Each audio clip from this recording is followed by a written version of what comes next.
amemjaribu Tulia, ameshindwa kutulia, ameweka msimamo. Habari hiyo vile vile nimeona tena kwenye gazeti jingine ambalo wameweka habari hiyo ya mambo ya IPU na ukoloni.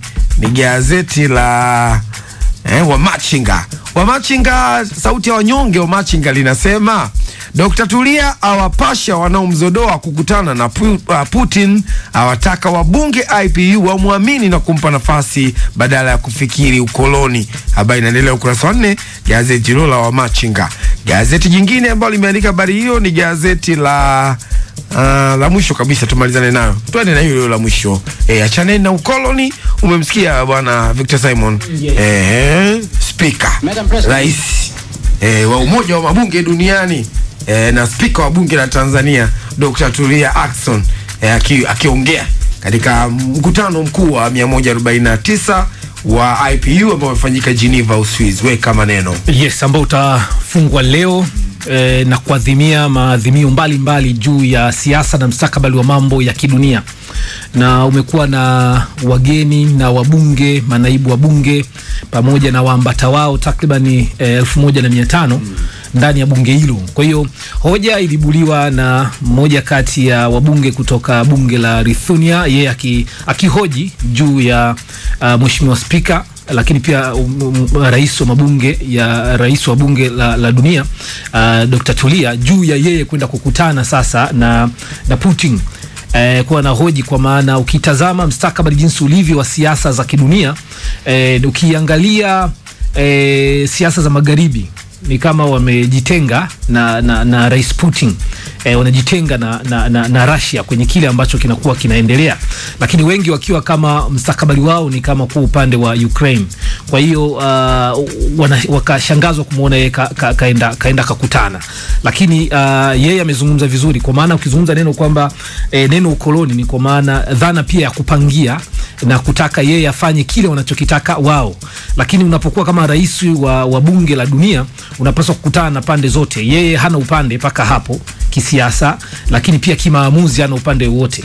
Kwa hiyo Rais Putin, Zelensky wote wako sawa katika muundo wake yeye wakiuongozi, na lengo kubwa ni kupata msawazo wa kisiasa na mwenendo wa dunia unavyotakiwa kuwa, ili tuweze kupata amani na msawazo mzuri ndani ya dunia.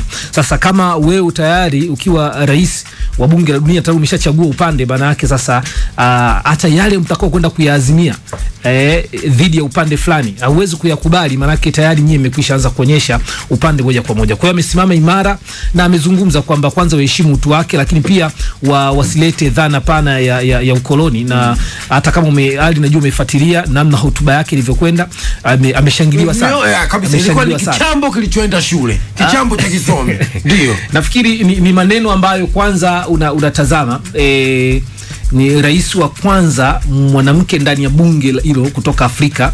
Na unakumbuka wakati alishindana na maspika wengine, ikiwemo spika kutoka Somalia, spika kutoka Malawi, kutoka Senegal, na yeye akaweza kuwashinda mela vizuri na akaweza kuchukua nafasi hiyo. Kwa hiyo unatazama namna ambavyo misimamo na namna nchi yetu ya Tanzania inavyoheshimika. Sasa kupata nafasi mtu kama Dr. Tulia, maana yake unapata nafasi ya kuangalia mtazamo wa Tanzania katika siasa za dunia ukoje. Mimi vizuri, kifupi ametuheshimisha sana kwa yeye kuweza kusimama kidete. Ni kama geregarega pia unaona kwamba Tanzania, mtu ambaye tulipeleka tukahakikisha diplomasia yetu ambayo iko imara zaidi, anashinda. Unajua alishinda kwa kishindo sana Ali Mohamed kati ya kula 300 na Ushe alipata kula 172.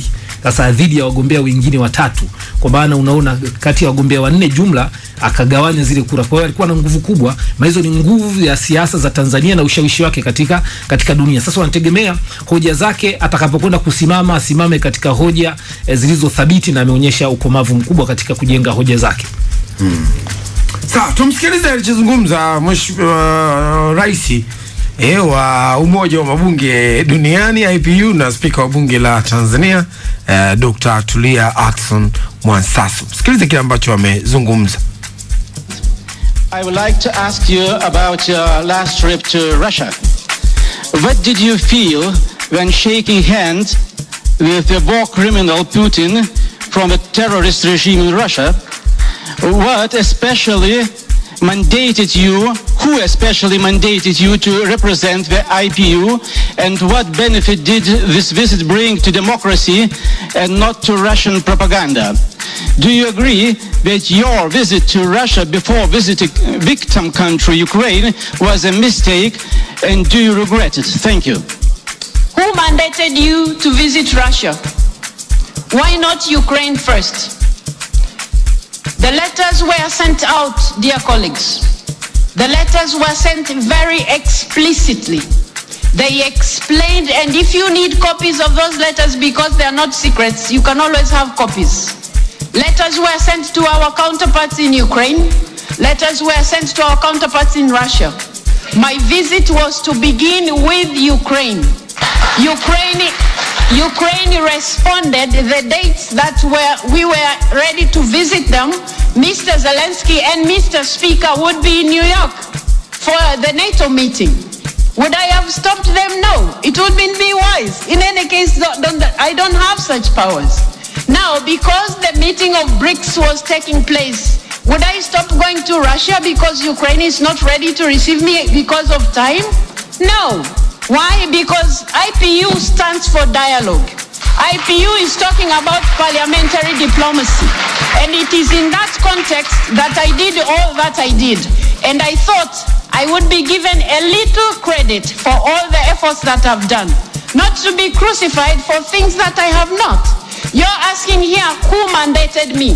Who mandated the former president who came from the 12 plus to visit Kiev? Who mandated him? Please, I think we have to reach a point where I have explained myself several times to you 12 plus, to everybody else who cared to understand. If you have a feeling like I went to Russia without going to Ukraine first, I have told you several times. Letters were sent out. I wouldn't turn out my visit to Russia because I'm unable to reach Ukraine. You didn't ask me similar questions when I visited Israel, did you? You didn't ask me similar questions when I visited Palestine, did you? You're not going to ask me similar questions when I visit Sudan. You're not going to ask me similar questions when I visit other places. I think, colleagues, let's have trust. You have elected a president who is supposed to deliver to her mandate. You have elected a president who is supposed to deliver to her mandate, and I think you are dealing with me unjustifiably, which is not fair to anybody. The questions that you have been raising, I have responded them to the best of my knowledge and to the best of my objectivity in all this matter. And you must know, I would not have asked to meet Mr. Putin if it wasn't for Ukraine. My commitment to doing that, and this is not the first place I'm visiting. Why is it that is looking like I have met this person and therefore the president of IPU has all of a sudden become a monster? Please treat me with dignity the same way I am treating you with dignity.